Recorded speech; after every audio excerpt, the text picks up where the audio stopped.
Hello बच्चों, मेरा नाम है अनवर शुक्ला और स्वागत करता हूं मैं आप सभी का अपने यूट्यूब चैनल एक्सपीरियंस क्लासेस में। और हाजिर हूं मैं आप सबके सामने एक नए वीडियो लेक्चर के साथ जिसका नाम है क्वाड्रेटिक क्वेश्चन। और आशा करता हूं कि आप लोगों को वो क्वेश्चन जो है समझ में आया होगा, होमवर्क क्वेश्चन। और आज हम लोग इसी वीडियो लेक्चर को कंटिन्यू करने वाले हैं क्वाड्रेटिक इक्वेशन को। और आज हम लोग पढ़ेंगे नेचर ऑफ द रूट्स। बहुत इंपॉर्टेंट टॉपिक है और बोर्ड्स में कई बार पूछा जाता है, 10th क्लास के लिए भी है और हो सकता है 9th क्लास में यूपी बोर्ड वगैरह में शुरू हो जाता है, मुझे इतना नहीं कंफर्म है। बट हाँ, ये 9th और 10th दोनों के लिए कंबाइन चलता है, तो कोई दिक्कत वाली बात नहीं है। 9th वाले भी पढ़ सकते हैं इसको और 10th वाले भी पढ़ सकते हैं, ठीक है। और जितने भी एयरफोर्स की कम्पिटिटिव तैयारी कर रहे हैं, एनडीए वगैरह की तैयारी कर रहे हैं, वो भी पढ़ सकते हैं इसको, ठीक है। तो सबके लिए ये वीडियो है, कोई कंपलसरी नहीं है कि मैं बोर्ड के लिए ही बना रहा हूँ या किसी और के लिए बना रहा हूँ, उससे कोई कंफर्म नहीं है। बट फिर भी आप लोग इसको जो है सब लोग देख सकते हैं, ठीक है। तो बिना देरी करते हुए शुरू करते हैं। हेडिंग लगा लो, nature of the roots. Nature of the roots of quadratic equation, ठीक है। ध्यान करो, जब मैं सिग्नेचर फॉर्मूला पढ़ाया था तो वहाँ से एक रिजल्ट निकल के आया था, x equals to minus B plus minus under root B square minus 4ac upon 2a। तो यहाँ पे मैंने ध्यान करो, इस वाली चीज़ को मैंने कुछ कहा था, इसको मैंने बोला था discriminant, B square minus 4ac ये बताया था डिस्क्रिमिनेंट, जिसको डी से डिनोट करते हैं। इसी पे ही बेस्ड, सर इसके अकॉर्डिंग ही आप लोगों के नेचर ऑफ रूट्स डिसाइड होते हैं कि ये नेचर कैसा आने वाला है, ठीक है। इसकी वैल्यू कैसे आने वाली है, इसकी वैल्यू या तो ज़ीरो हो सकती है, सॉरी इसकी वैल्यू या तो ज़ीरो हो सकती है, वेट, या तो इस डी की वैल्यू, इसको मैंने डी बोला था, यहाँ लिखे दे रहा हूँ, या तो ये डी की वैल्यू ज़ीरो हो सकती है, या तो लेस देन ज़ीरो हो सकती है, या तो ग्रेटर देन ज़ीरो हो सकती है। यही तीन कंडीशन बन सकती हैं इसकी, और भी कंडीशन बन नहीं सकती। तो इसी पे ही बेस जो है आपके नेचर ऑफ रूट्स बनते हैं, ठीक है। तो मैं यहाँ पे एक टेबल बना रहा हूँ, उस टेबल को याद रखो, ध्यान रखिएगा थोड़ा सा, ठीक है।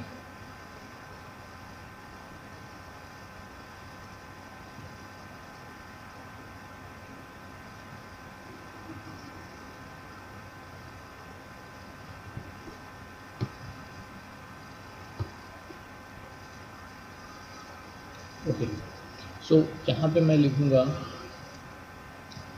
वैल्यू ऑफ डी, यहाँ मैं लिखूँगा नेचर ऑफ रूट, और यहाँ पर मैं लिखूँगा रूट्स क्या क्या होंगे उसके, ठीक है। जो रूट्स होंगे वो यहाँ पे मैं लिखूँगा, और यहाँ पे नेचर ऑफ रूट लिखूँगा कि नेचर ऑफ रूट कैसा होगा, रियल या इक्वल होगा, या कोई रूट ही नहीं होगा, या डिस्टिंक्ट होंगे, ये सब मैं देखूँगा यहाँ पर, ठीक है। और यहाँ पे वैल्यू लिखूँगा। तो सबसे पहली वैल्यू ये है कि जब d इक्वल्स टू ज़ीरो होगा, दैट मीन्स, यहाँ पर मैं लिख रहा हूँ d equals to zero, that means B square minus 4ac is equal to zero. That means B square ये पूरा ज़ीरो हो जाएगा, ठीक है। जब ये टर्म ज़ीरो हो जाएगा, इसका मतलब ये हुआ कि जो x इक्वल्स टू आएगा आपका, वो कुछ ये आएगा, minus B plus minus zero upon 2a। That means जो रूट आने वाले हैं वो माइनस बी अपॉन 2a के बराबर ही आने वाले हैं, और दोनों रूट इक्वल होंगे, ठीक है ना। और दोनों रूट रियल होंगे क्योंकि ये दोनों रियल नंबर है, ठीक है। और दोनों रूट इक्वल है, तो यहाँ के इसका नेचर कैसा हो गया, रियल एंड इक्वल। और दोनों रूट होंगे कौन से, माइनस बी अपॉन 2a, यही रूट्स होने वाले हैं क्योंकि यहाँ पे मैंने निकाल लिया है, ठीक है सर। ठीक, बहुत बढ़िया समझ में आया। अब क्या है, अब अगर d लेस देन ज़ीरो हो जाएगा, d जब लेस देन ज़ीरो हो जाएगा तब क्या होगा उस केस में, जब d लेस देन ज़ीरो हो जाएगा यानी कि वहाँ पे जो रूट्स आने वाले हैं वहाँ पे इमेजिनरी रूट्स मिलने वाले हैं। d लेस देन ज़ीरो, तो वहाँ पे कोई रूट्स ही नहीं मिलेंगे। क्यों नहीं मिलेंगे, देखो जरा, क्योंकि हमने पढ़ा हुआ है कि अंडर रूट के अंदर हमेशा पॉजिटिव वैल्यू होनी चाहिए, ठीक है, तभी यहाँ पर रूट निकलेगा, आपका 2 आ जाएगा। लेकिन अगर कुछ ऐसा लिखा होगा तो इसका हम कुछ बता ही नहीं सकते हैं, कुछ भी नहीं बता सकते हैं।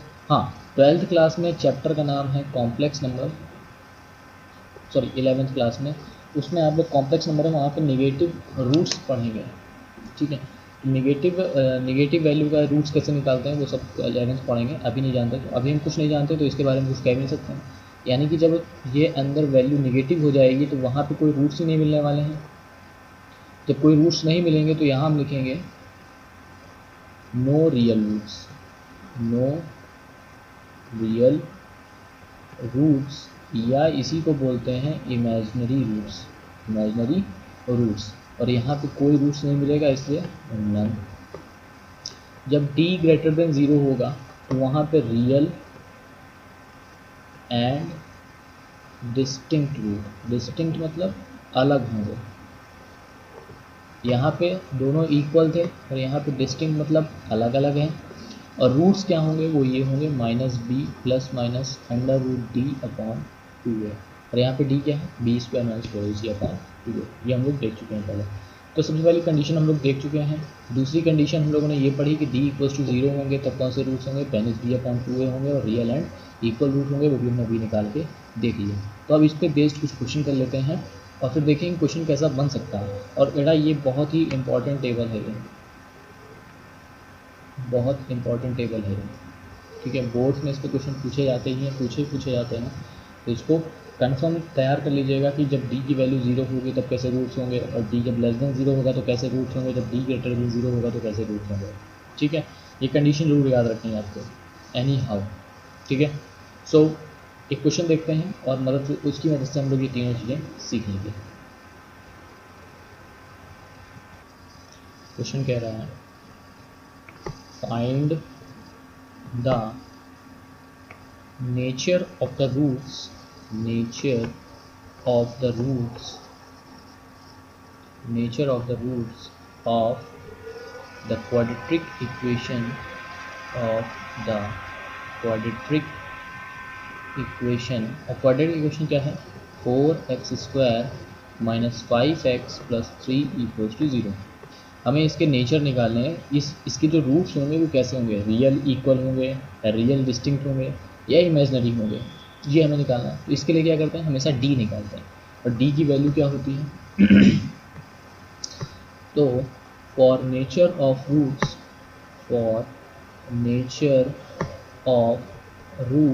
हम लोग क्या निकालेंगे, d की वैल्यू निकालेंगे। d कितना होता है, b² - 4ac। तो मान लेते हैं ये पहली इक्वेशन है, तो यहाँ लिखेंगे comparing equation 1 by standard equation. और स्टैंडर्ड इक्वेशन क्या थी हम लोगों की, ax² + bx + c = 0। ये तो थी हमारी स्टैंडर्ड इक्वेशन। ठीक है, तो स्टैंडर्ड इक्वेशन से जब कंपेयर किया तो a की वैल्यू कितनी आई, 4 आई, और b की वैल्यू कितनी आई, -5 आई, और c की वैल्यू कितनी आई, 3 आई। तो जब d की वैल्यू निकालेंगे तो d की वैल्यू यानी कि b² - 5 का स्क्वायर माइनस 4, a माने 4, c माने 3, तो 25 - 4 4 16 3 48। ठीक है, इसको जब सब्ट्रैक्ट करेंगे तो ये कितना आएगा, 8 में 5 गया 3, 4 में 2 गया 2, -23 मतलब लेस देन 0 है। और जब लेस देन 0 आता है तो हमारा जब लेस देन 0 होता है तो यहाँ पे क्या होता है, नो रियल रूट्स या distinct root, sorry no real roots और इमेजिनरी रूट्स। सो यहाँ पे लिखेंगे so here d is less than 0, that means this equation or given equation has imaginary roots,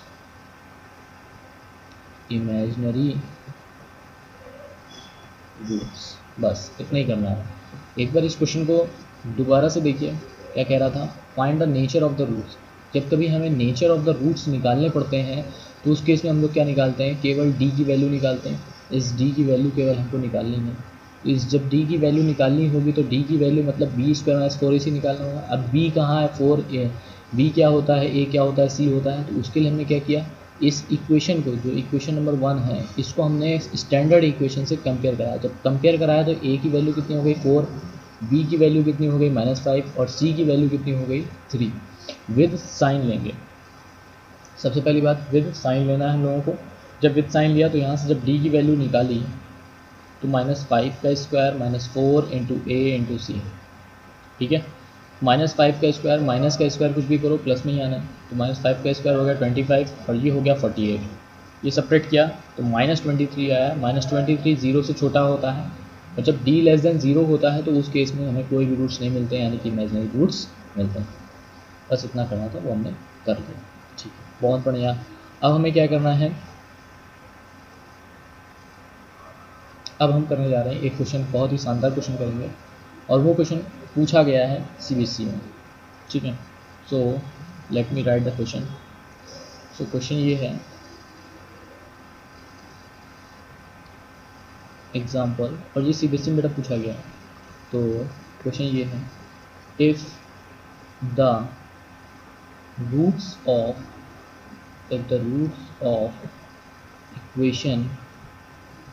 equation ये है a minus B x square plus B plus C, sorry b minus C b minus C x plus c minus a equals to 0 are equal, then prove that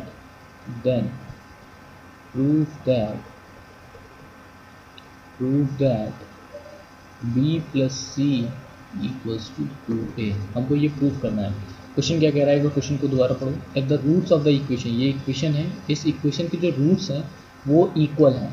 और equal किस case में आते हैं, जब d is equal to 0 होता है, यानी कि इनडायरेक्टली वो तुमसे क्या करवाना चाहता है, डिस्क्रिमिनेंट निकलवाना चाहता है। और डिस्क्रिमिनेंट कब निकलवाना चाहता है, तो डिस्क्रिमिनेंट 0 हो। जब डिस्क्रिमिनेंट 0 होगा तभी रूट्स इक्वल होंगे। उसने ये कंडीशन दे दी, रूट्स आर इक्वल।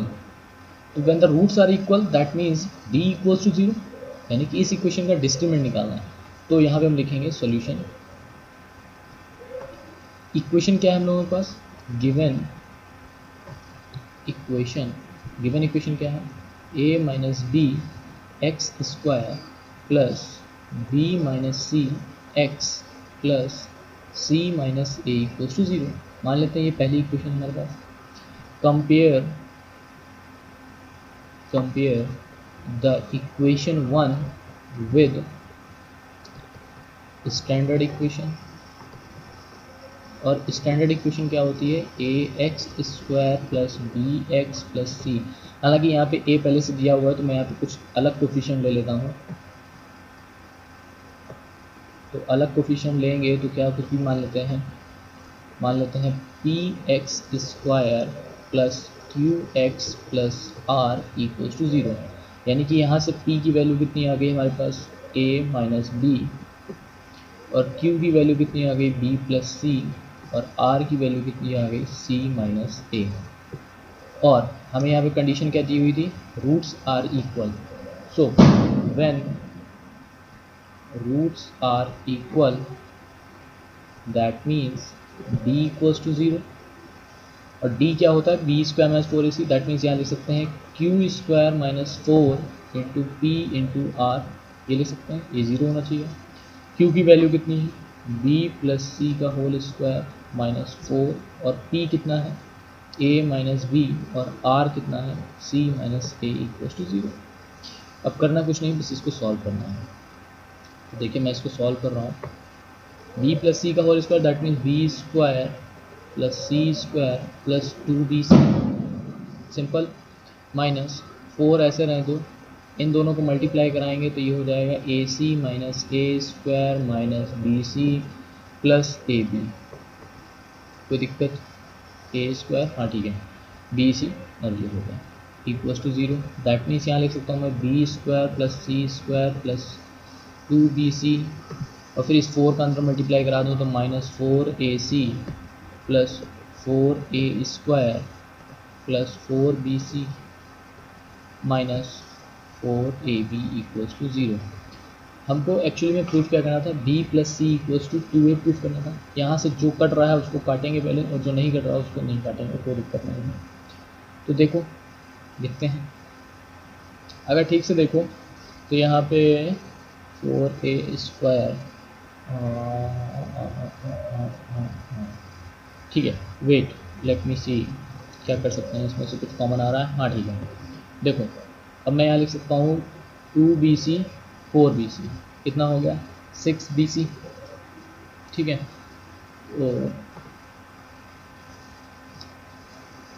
तो यहाँ होगा 6bc, मैंने कुछ गड़बड़ कर दिया है क्या यहाँ पे बेटा, b प्लस सी,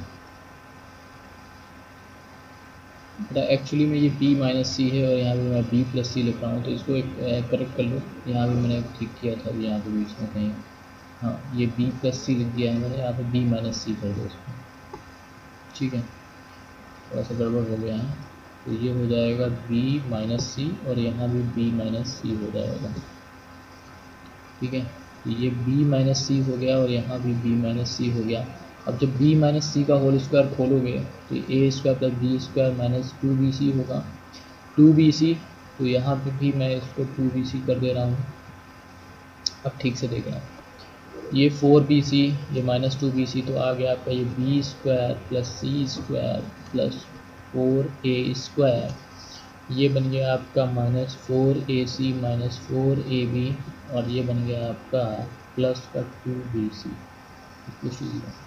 ध्यान से देखो, ये कुछ जाना पहचाना सा लग रहा है, a प्लस बी प्लस सी का होल स्क्वायर अगर होता ही है तो मेरा काम बन जाता, लेकिन दिक्कत ये आ रही है कि यहाँ पे ये 4a² बन रहा है और यहाँ पे ये 2bc बन रहा है, ये तो काम गड़बड़ हो रहा है, ठीक है।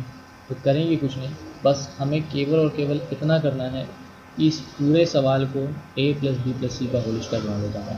तो देखो बना लेता हूँ मैं इसको, ये बन गया मेरा b² प्लस c² प्लस, मैं इसको लिख सकता हूँ माइनस 2a का होल स्क्वायर, कोई दिक्कत परेशानी, माइनस 2a का होल स्क्वायर पे कोई कैलकुलेटर पे तो क्या नहीं बना, ठीक है, बहुत बढ़िया। इसको मैं लिख सकता हूँ माइनस 2 इंटू 2ac, फिर इसको मैं लिख सकता हूँ माइनस 2 इंटू 2ab, लिख सकता हूँ नहीं लिख सकता हूँ, ठीक है। और मैं इस 2bc को ऐसे ही रहने दूँ, प्लस का 2bc इक्वल्स टू 0, ठीक है। तो अब ध्यान से देखो, ये पूरा बन गया है 2a plus b, sorry minus 2a plus B plus सी का होल स्क्वायर, ये पूरा बन चुका है। ठीक से इसको घर से खोल के देखना, अभी मैं यहाँ पे ऐसे ही कर देता हूँ डायरेक्टली। तो ये minus 2a plus B plus सी का होल स्क्वायर बन चुका है। इसको दोबारा से पूरा इस इक्वेशन को खोल के देखिएगा, a प्लस बी प्लस सी के होल स्क्वायर से, वो आपको समझ में आ जाएगा, ठीक है। जब ये 0 हो गया तो इसको मैं इक्वेट करा सकता हूँ इसके, minus 2a plus B plus C equals to 0, that means b plus C equals to 2a, hence proved, hence proved, simple. एक बार दोबारा से इस वीडियो को पॉज करिएगा या वीडियो को रिवाइंड करके दोबारा से देखिएगा, तो क्वेश्चन आपको समझ में आएगा। मानता हूँ थोड़ा सा ट्रिकी क्वेश्चन है, बट आएगा समझ में, ठीक है, ठीक। सो आज के लिए इतना ही, एक होमवर्क क्वेश्चन तो दे ही दूँगा आपको, तभी मेरा सुकून जो है, मेरी रात जो है वो कटेगी। तो जो होमवर्क क्वेश्चन है वो कुछ find value of k for which the given equation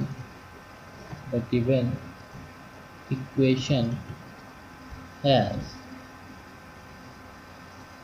क्या लिख दूँ इसमें मैं, real and equal roots. Quadratic equation है 4x² minus 3kx plus 1 equals to 0। Try करिएगा और इसके आंसर जो है मुझे कमेंट सेक्शन में बताइएगा। आई होप वीडियो लेक्चर पसंद आया होगा, अगर पसंद आया है तो एक लाइक तो बनता है, ठीक है। और हाँ, अपने दोस्तों के साथ भी शेयर करो, उनको भी थोड़ा समझ में आएगा, ठीक है। तब तक के लिए बाय बाय, पढ़ते लिखते रहिए। मिलते हैं नेक्स्ट सेशन में। जय हिंद।